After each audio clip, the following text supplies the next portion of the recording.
Hi friends, आप देख रहे हो मेरा new farming YouTube channel. Friends, आज के वीडियो में हम बात करने वाले हैं पोल्ट्री फार्मिंग को हम कैसे हाई प्रॉफिटेबल बिजनेस हम बना सकते हैं। क्या इसमें ऐसे चेंजिंग कर सकते हैं जो हमारे पोल्ट्री फार्मिंग में बेनिफिट ज़्यादा हो और प्रॉफिटेबल ज़्यादा हम कर सकते हैं इस लाइन पे।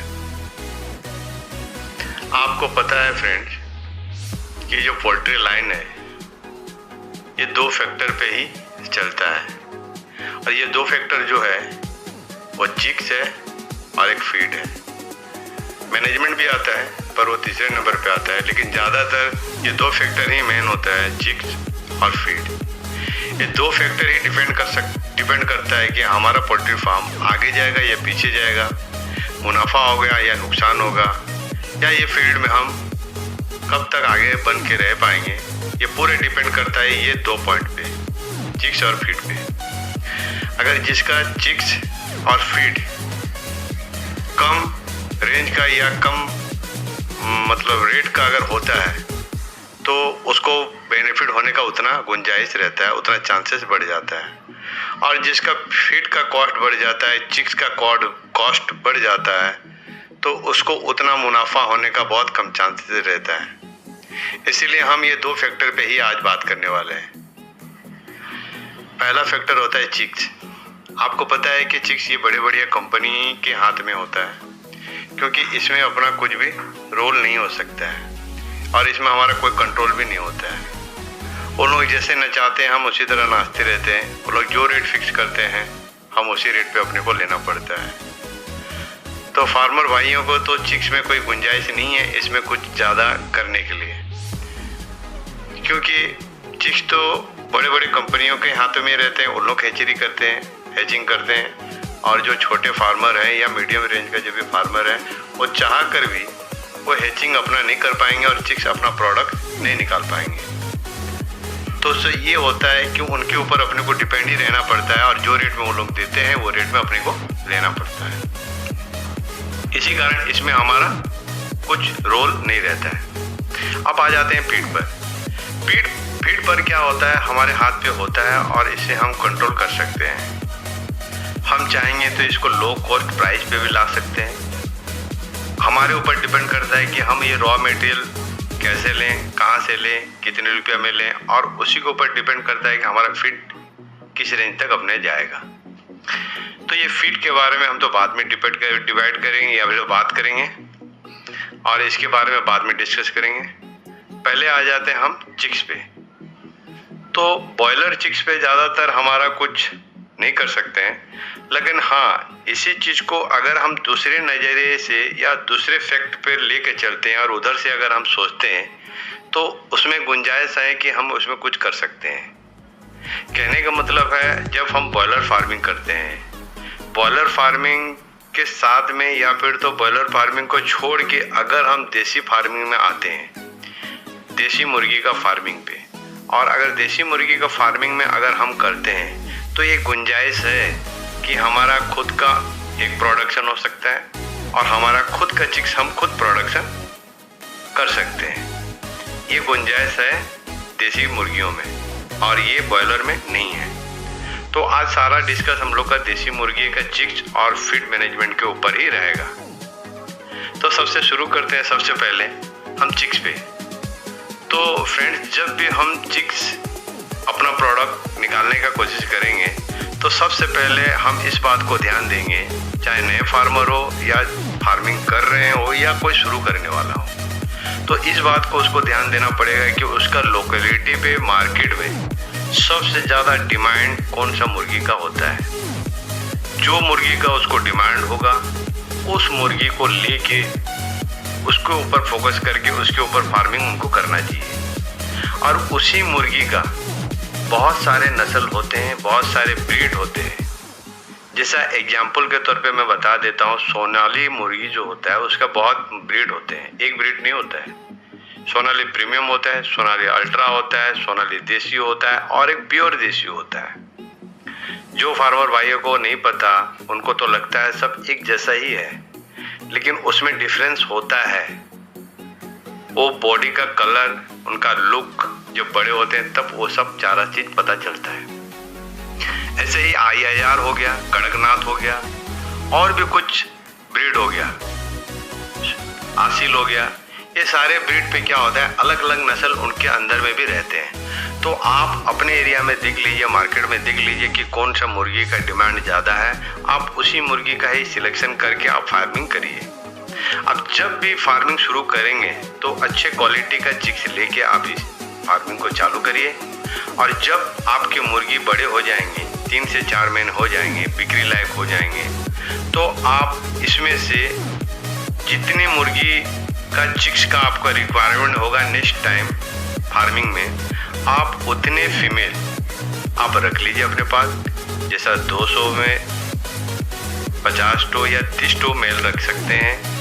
अगर 300 रखते हैं फीमेल तो 60-70 मेल रख सकते हैं। इसी काउंटिंग से आप मेल और फीमेल का सिलेक्शन करके आप रख के बाकी मुर्गी को सेल आउट कर दीजिए।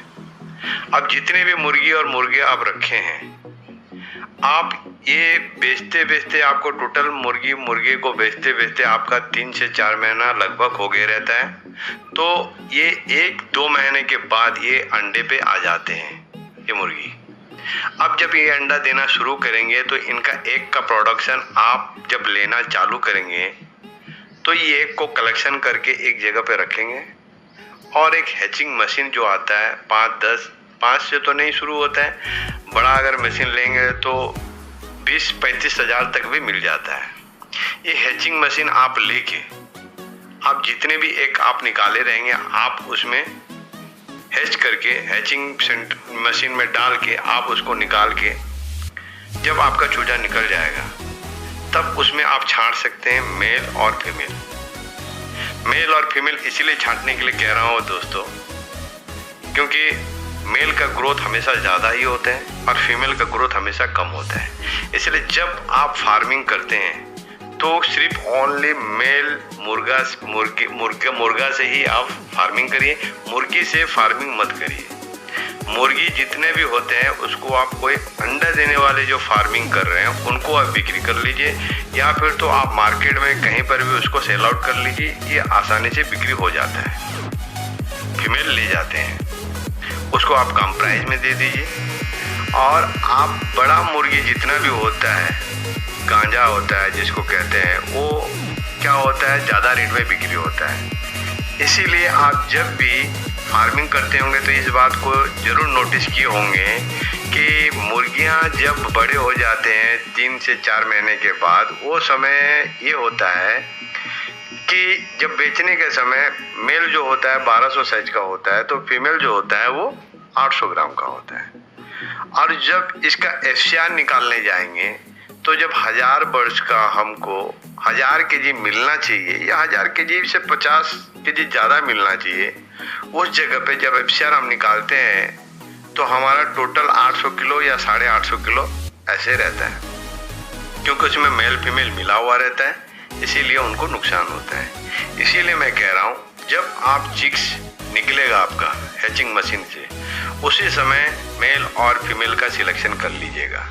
और मैं मेल और फीमेल आपको सिलेक्शन करना नहीं आता है तो नेक्स्ट वीडियो में मेल चिक्स और फीमेल चिक्स किस तरह पहचाने इसके बारे में मेरी वीडियो अपलोड करूँगा, आप देख लीजिएगा। तो ये मेल और फीमेल इस तरीके से छांट के आप मेल अलग रख लीजिए, और जितने भी मेल अलग रखेंगे ये सारे मेल का ही आप फार्मिंग करना है। और इसको जब आप फार्मिंग करेंगे तो आपको बेहतरीन रिजल्ट मिलेगा, और इसको दुकानदार भी अच्छे दाम दे के लेते हैं, क्योंकि जो दुकानदार मार्केट में बेचने के लिए लेते हैं ये भी मेल मुर्गा ही खोजते हैं, क्योंकि मुर्गी लेना नहीं चाहते वो, और जब भी लेते हैं तो वो कम दाम में लेते हैं मुर्गी को। तो इसीलिए मैं कह रहा हूँ आप मुर्गा से ही फार्मिंग करिए, मेल मुर्गा से, और मुर्गियों को जितना हो सके आप सेल आउट कर लीजिए चिक्स के समय। अब मैं अगले वीडियो पे जो मैंने फीड फार्मूला का बताया था, देसी मुर्गी का फीड फार्मूला, वो वीडियो है पहले से, आप जाके देख सकते हैं। देसी मुर्गी ग्रोथ फीड फार्मूला मैंने अपलोड किया है यूट्यूब पे, आप देख सकते हो। फिर भी मैं कुछ बातें यहाँ पे बता देता हूँ। जो मक्का हम लोग इसमें मिलाते हैं, उसके बाद फीड फार्मूला में हम मक्का मिलाते हैं, उसके बाद अपना सरसों का खली मिलाते हैं, उसके बाद मछली का पाउडर मिलाते हैं जिसे फिश मिल्क कहते हैं, उसके बाद DRB राइस ब्रांड जिसको कहते हैं वो हम मिलाते हैं, DORB।